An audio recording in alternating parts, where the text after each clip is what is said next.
So,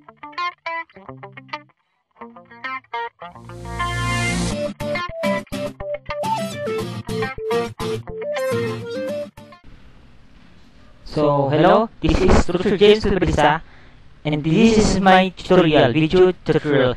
I will teach you how to use a Microsoft Access. So, let's open our Microsoft Access. So, start all programs and open our Microsoft Office Access 2007.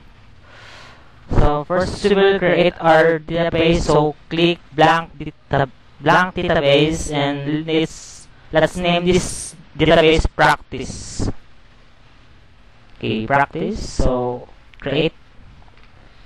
Then we will create our table, our first table. Let's name this table design view. Let's name this table course. Okay, course. Then let's put its attribute. So first it's primary course ID.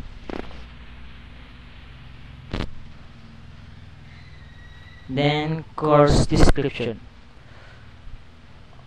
Data type text. So Control S.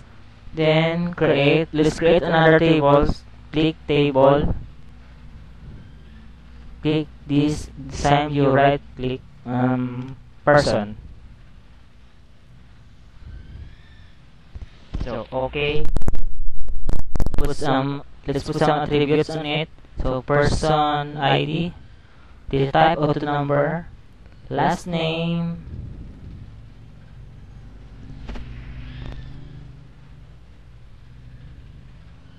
first name, and middle name. Data type text. So that's it. That's the first part of our video tutorial. On the second part, I will teach you how to connect this database and put some data on it. Thank you.